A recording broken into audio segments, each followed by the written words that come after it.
globalization and religion or globalization of religion.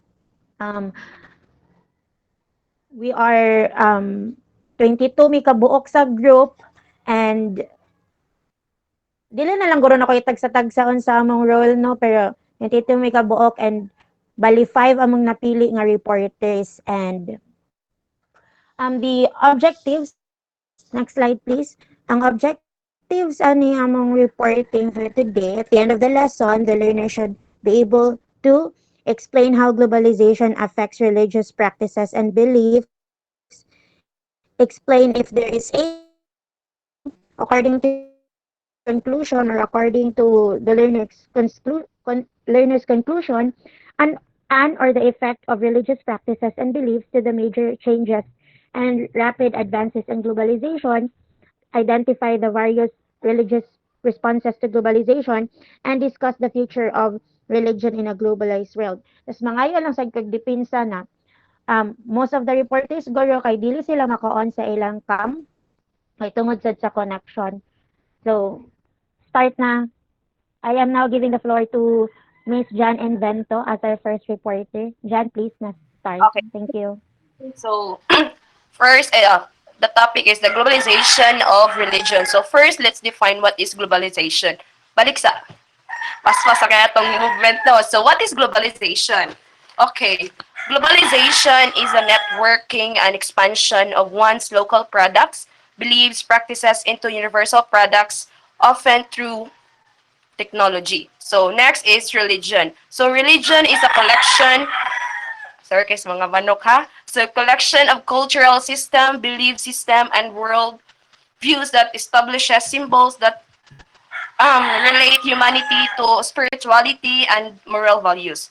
Okay, next slide. So, we have the most known religious across the world are Christianity. So, in Christianity, our Lord Jesus Christ, and we use the Holy Bible.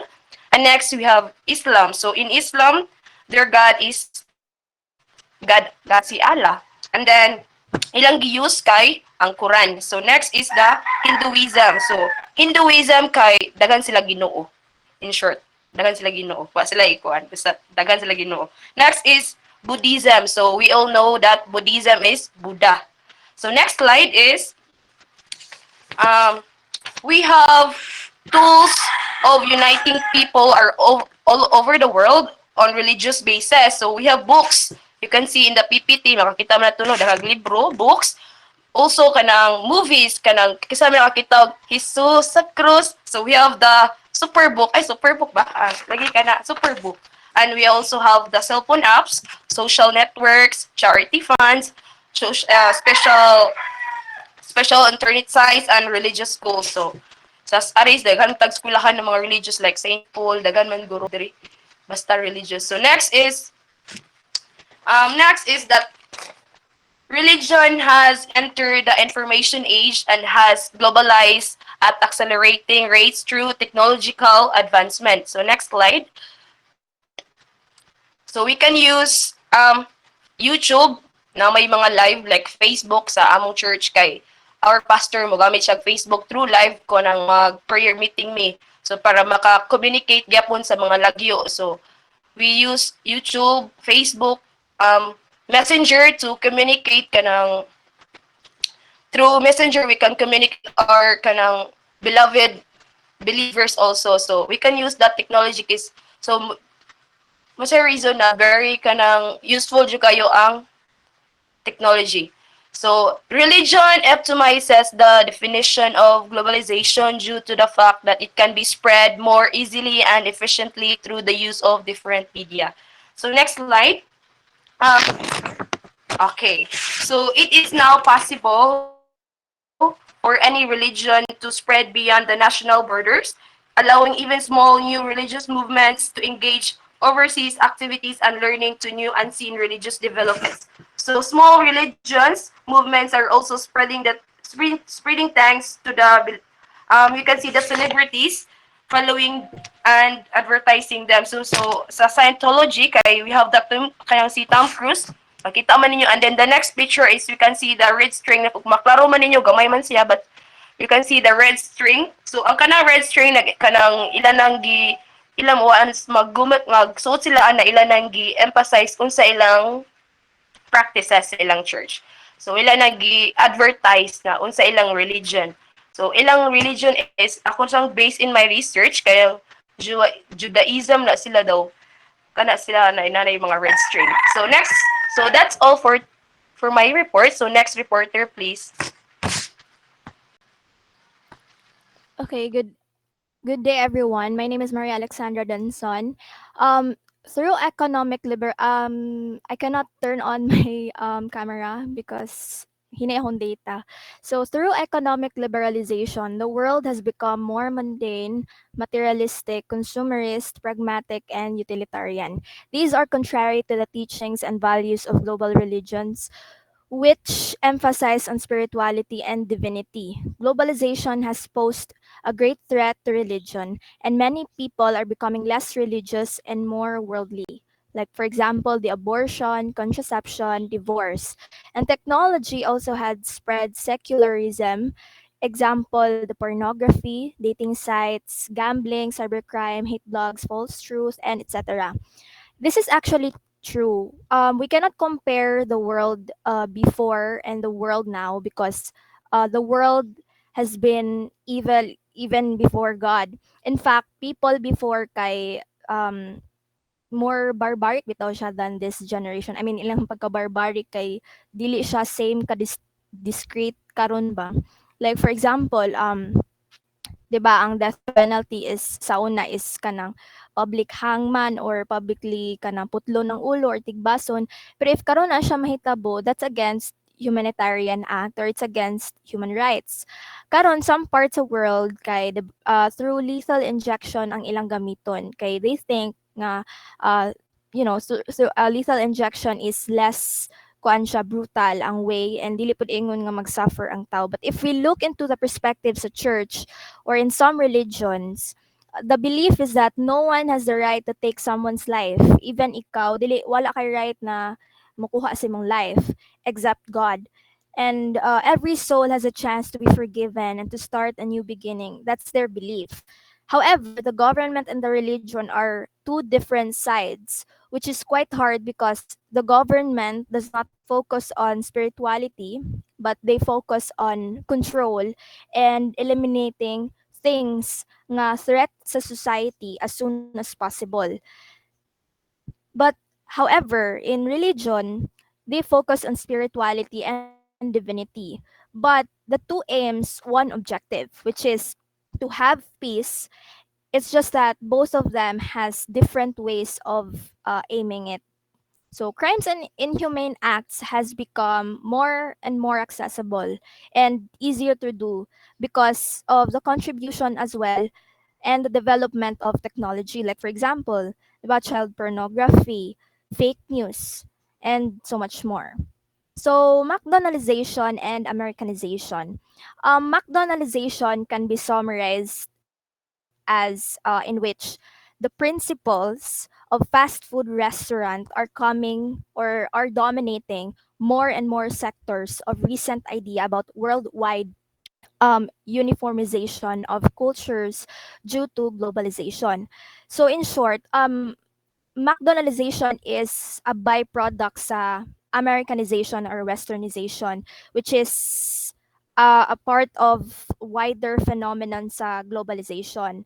These terms or McDonaldization and Americanization, these terms are used to refer sa influence sa US all over the world, which includes kanang sa American culture, political, and the economical influence and imperialism, or it is what we also call as the American mania in every sphere of life.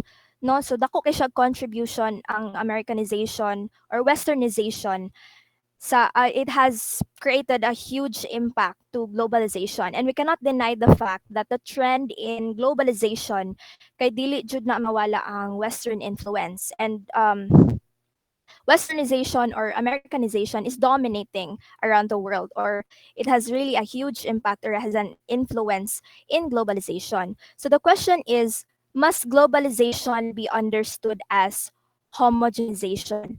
Okay, homogenization means making things uniform or similar. In short, kanang imong i-uniform ang everything, the culture and whatnot. Seeing globalization as a process of homogenization assumes nga its main thrust is to unite the world and make all its different points become the same or similar or alike, whether this be a cultural or economical or in political field. The question is this a good thing? Personally, I think although iyahang advantage, one of its advantage is kanang it would make communication and contact easier across borders. However, I think that the disadvantage weighs more, which is some people will have no ability to escape one's own culture if they don't like it. 'Di ba? We cannot expect everyone to follow or yeah, to follow what has been, or I mean to become uniform. Of course, there's a lot of people who would defy such culture. They don't like this, they want this, 'di ba? So we cannot we cannot inject what's we cannot inject like because I don't think there's a uniformity in globalization unless if the same inyong culture. The most next slide please. Okay, the most okay. So Samuel P. Huntington said the most dangerous clashes of the future are likely to arise from Western arrogance, Islamic intolerance, and Sonic assertiveness. He also added nga ang the West kuno won the world. Okay. The West kuno won the world not by superiority, but of its ideas or values or religion, but rather by its superiority in applying organized influence. Westerners often forget this fact, non-Westerners never do. Meaning, non-Westerners think that the superiority and the dominating character sa Westerners is the problem. The brutal truth is that every civilization, actually, whether it may be a Western or non-Westerners, every civilization sees itself as the center of the world and writes its history as the central drama of the history, no? So sila may bida-bida kayo, silang feel, well, somehow it is true, everybody wants to be superior and the dominating one. Maybe because of religion, or because it could be one of the reasons, such as what happened during the World War II. The hatred of Adolf Hitler towards the Jews. No, anti-Semitic man to say Adolf Hitler. Just okay. History of Islamic fundamentalism. So Islamic fundamentalism is an organized political movement belonging to modern era was born in the late 1920s with the creation of Muslim Brotherhood in Egypt. This was indeed the first modern political organization to be based on an Islamic fundamentalist agenda. Okay, so it said here Muslim movement against westernization and secularism that supports a return to the values of the Quran in Muslim communities with an emphasis sa secular ideology of politics such as the countries Turkey and Egypt. In those countries, the general welfare is only slightly better than those other Muslim communities. Although there appears to be a greater freedom there of belief and action. The majority of Muslims in those countries live under governments with a qualified acceptance sa secular ideology, meaning these countries have taken Western models for modern political and social institutions, and they have also, at the same time, injected the strong Islamic character. No, so they have adopted Western models, and at the same time, they have also injected their strong Islamic character. In 1928, in Egypt, the Muslim Brotherhood is Egypt's oldest and largest Islamist organization, and it was founded by Hassan al-Banna. It's in the third dash or bullet, no, Hassan al-Banna in March 1928, right after the collapse sa Ottoman Empire, which is an Islamist religious and Muslim Brotherhood is an Islamist religious and political and social movement. Why hatred towards USA? There are several instances already na some would say Muslims hate the Westerners or Muslim hate USA. And the very example for this is like what happened sa 9/11 attack by the Al Qaeda group. If you know Osama bin Laden, if you have heard that story, if you know that story behind it, excuse me, nga maoy leader sa Osama bin Laden was the leader ana na time sa Al Qaeda. No, that story alone from how it really started was about the distaste of Osama of USA, which later on I will be talking about that later. There was actually a documentary there sa Netflix about 9/11 attack. That would surely let you see bitaw why nganong nabuhat to ni Osama bin Laden. But anyway, Trump also thinks Islam hates USA. According to Samuel P. Huntington, some Westerners have argued that the West does not have problems with Islam, but only with violent Islamist extremists. The fundamental problem with Islam kuno is not Islamic. The fundamental problem for the West is not Islamic fundamentalism. It is Islam as a different civilization whose people are convinced of the superiority of their culture, and they are obsessed with the inferiority of their power. That's the claim of the Westerners. This statement seems like mura bitaw siya og alpha versus alpha, wherein both can't work together because both claims to be the alpha. This statement of why Islam's hate USA should not be generalized as Islam as a religion, or it should not be generalized that Islams hate USA. Mura na yun sila gailog sa pwesto kinsa kinakusgan, but this is just a personal notion. As a religion, Islam does not seek destruction of its nation. It really depends on the people ruling each nations. So next slide, please. Hello. Thank you. Oh, manati kong discuss. Next slide.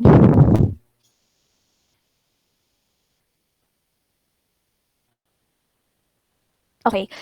Secular versus modern crisis in the Middle East. Secular versus traditional.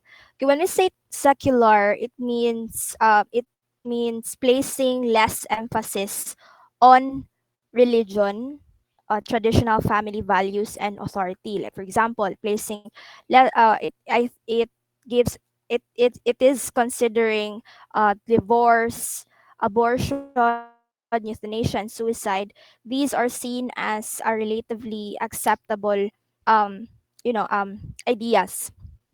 While traditional, well, the word traditional, it reflects on societies in which religion is very important. In Islamic fundamentalism, there is a struggle on Western and technology ideas since Islams are very traditional.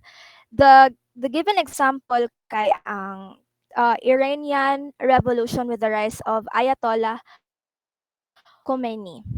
Ayatollah Khomeini was an Iranian political religious leader, or he was the first supreme leader in Iran. Siya ang nag-lead sa White Revolution. The White Revolution aimed to allow women to vote and religious minorities to hold office, and grant women legal equality in marital issues.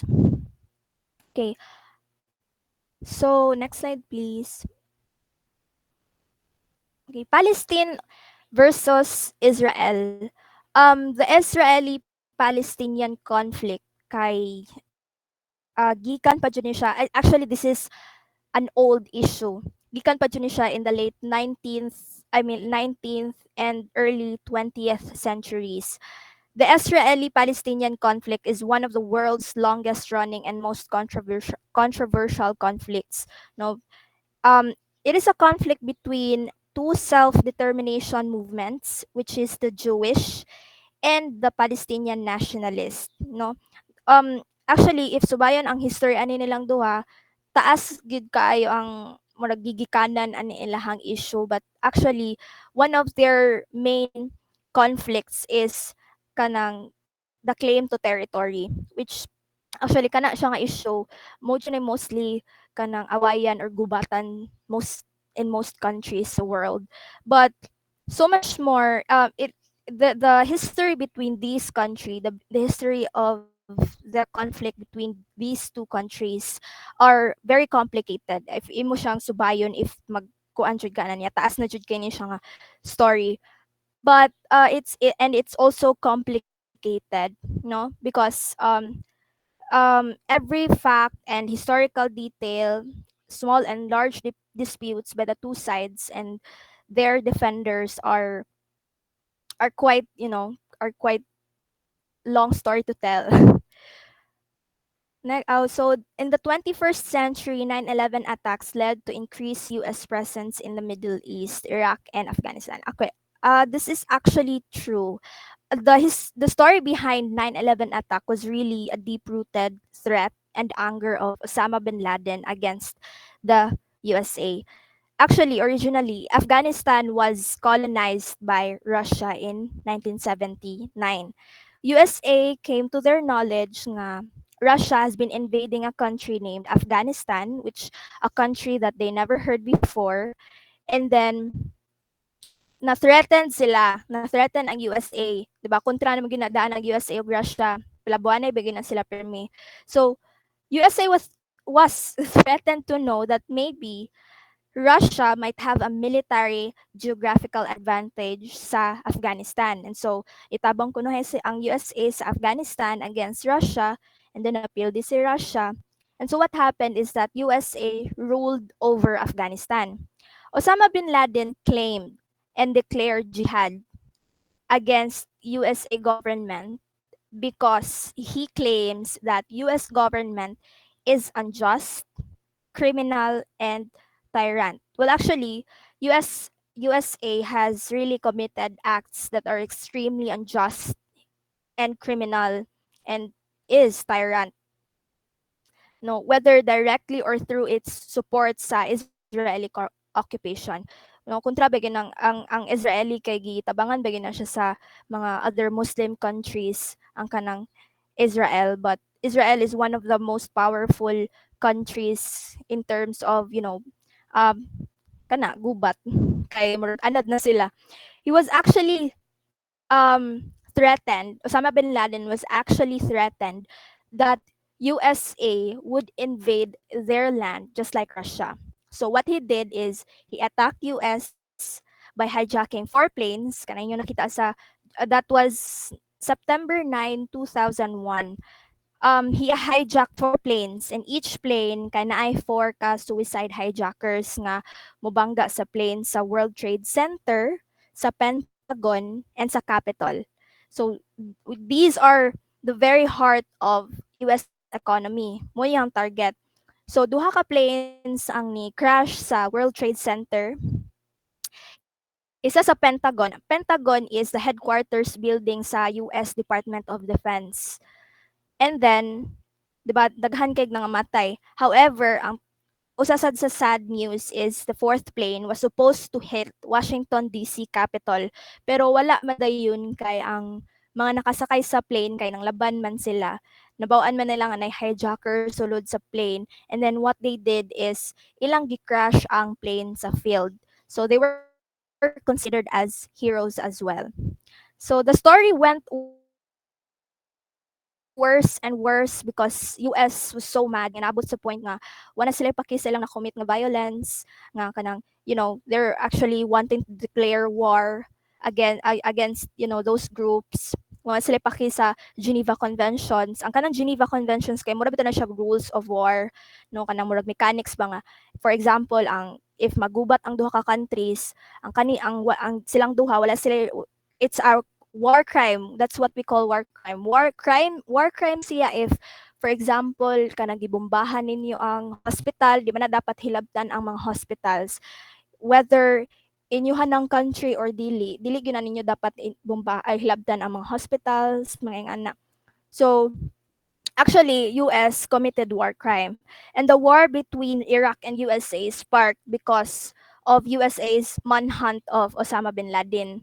So, actually, ni cross-border ang US sa Iraq, something like that happened, and then ilahang claim is ang claim sa US is nganong ni ila tong gibuhat is to disarm kuno kanang mga Iraqi weapons of possible mass destruction, and then they also wanted kuno to end Hassan Hussein's support for terrorism and to help and free the Iraqi people, and they said their goal is to end terrorism. However, the issue is, I think, much deeper with that. Ilang gipangita kasi Osama bin Laden gyud, but then they come ilang nabaw-an nga katong usa sa ilang gitorture nakatug-an nga naa kuno sa Iraq para mabuhian siya.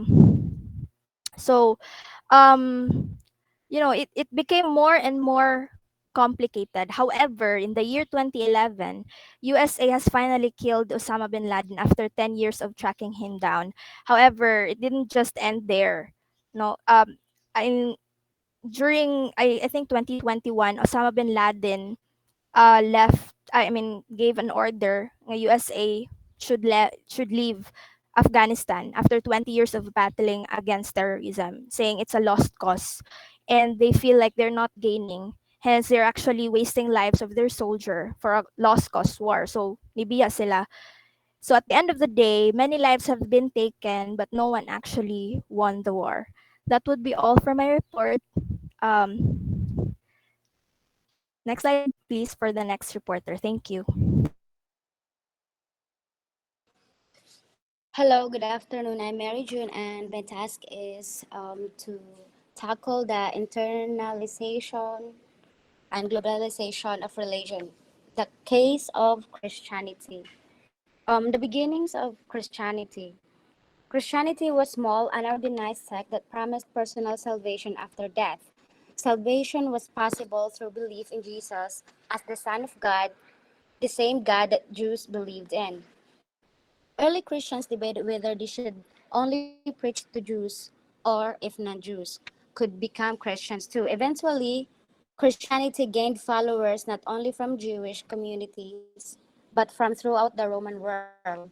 Christianity developed in Judea in the mid-first century, based first on the teaching of Jesus the Father, on the writings and missionary work of Paul Tarsus. Next slide, please. From Jerusalem to Antioch. What happens when the gospel is relayed from one world to another and Christian community is born in a new culture? What does the dynamism of the gospel reshape the culture that accepted? How does the culture enrich the gospel? So daghan kayo og mga pangutana at first, no? So let's dive it in. From Jerusalem to Antioch, look for answers to those questions by studying the early stage of the journey of the gospel to the end of the earth. The stage that brought it from the Jewish world of Jerusalem to the Antioch world, the stage that saw the founding of the first Christian community. So Father Crowley maintains that there is much more in the story than those two communities. That speaks the situation of the Europe-centered church as it learns about its world mission from the Christian communities' cultures. Indeed, the experience of those who carried the gospel from Jesus to Antioch mirror those of the modern day missionaries. So, same na sila sa kanang bitaw makita nato mga foreigner nga sa ginailang uh, beliefs nga kana bitaw mag house to house, then mag-spread mag-spread sila og gospels. Father Crowley presents the result of modern research from areas of scriptures, history, theology, sociology, and anthropology in the Church of Jerusalem and on the Church of Antioch. He also refers the Act, which offers the details account of the first community of Jerusalem, the Gospel of Luke. Next, from Jerusalem to Antioch is a case study that of that first example of the transcultural of the gospel, the way the good news so firmly rooted in Jewish soul was successfully transplanted into a very difficult culture. From Jerusalem to Antioch showed the process of transcultural of the gospel leads of the church to a deeper understanding of the mystery that lies at its heart. Next slide, please. From Antioch to Rome. The spread of Christianity was made a lot easier by the efficiency of the Roman Empire, but its principles were sometimes misunderstood, and membership of the sect could be dangerous. So, although I forgot to mention that in Jesus died in Jerusalem, right? So, although Jesus died sa Jerusalem, ang iyang message wala na matay kauban niya. Iyang teachings spread to Jewish communities across the empire that was helped by the energetic apostles such as Paul, by the modern communication of the Roman Empire. So, see, spreading the world over 30 years, Paul clocked up around 10,000 miles traveling across the Roman Empire. He preached in some of the empire's most important cities, although places of Ephesus, Philippi, Corinth, and Athens look magnificent. They were also home to tens of thousands of poor, despite people were the perfect audience for the Christian message of eternal life. Next, please. Next slide, please. Relaxing the rules. This meant taking more relaxed approach to ancient Jewish laws about food and circumcision. It was a slap in the face for Jewish tradition, but it was also the central reason for the rapid spread of Christianity. So, we all know that Jewish people and circumcision it's their circumcision is first mentioned in the book of Genesis. So, kung magpa-circumcise daw ta, according to Jewish, it's the promise of peace and protection of his family and tribe that were made exchange for the following God's teachings. So, 8 days old pa lang ang baby nga basta lalaki, ilahan na ipatuli. So, kailangan gi-relax ang laws para naa sila daghan nga ma-convert into Christianity. Muning giingon na marag slap kuno sa tradition sa Jewish. An easy target. Despite its growing popularity, Christianity was sometimes misunderstood and membership could bring an enormous risk. Widely criticized after the Great Fire of Rome in 64 AD, the Emperor Nero tried to divert attention from his own feelings by providing an easy scapegoat, the Christians. So nganong nahimo man og easy target ang mga Christians sa persecutions. Muna itong i-tackle sa next slide, please. Persecution. So, kabalutan na persecution is painful and physical kaayo siya. Persecution of Christian in the Roman Empire occurred sporadically over a period of over 2 centuries. Sporadic persecution took place as a result of local pagan populations putting pressures on the imperial authorities to take actions against Christians in the midst who were thought to bring misfortune by their refusal to honor their gods. The first persecution of Christians organized by the Roman government took place under the Emperor Nero in 64 AD. So why are the Christians persecuted? Christianity Christianity began in the Roman Empire. When Christianity was new, uh, Christians were hunted as criminals. So kay wala man sila may tuo sa ilahang ganang mga wait, later na lang day. They refused to worship Roman God that was against the law. Christianity met with much success but also with much suspicion. They denied the existence of the Roman gods and were therefore considered to be atheists. The refusal to worship the emperor was considered treason. The actual presence of Jesus' body and the blood in Eucharist was distorted into cannibalism. Because the Christians saw themselves as a separate and holy people, they limited their contact with outsiders, were therefore considered haters of humanity. So muna siya ang mga reasons nga nung gipang patay nila ang mga Christians. In short, murag nakuan lang sila, threatened sila sa Christians and kay nagkadaghan man pud gud sila. The Edict of Sedica was issued in 311 by the Roman Emperor Galerius, officially ending the persecution of Christianity in the East. With the passage in 313 AD, the Edict of Milan, in which the Roman emperors Constantine the Great and Licinius legalized Christian's religion. So, kay gilegalize man ni Roman Emperor Constantine ang Christian religion, ang Christians sa Rome, ang ilang persecution sa mga Christians sa Rome, ilahan na ang gihunong. Next slide, please.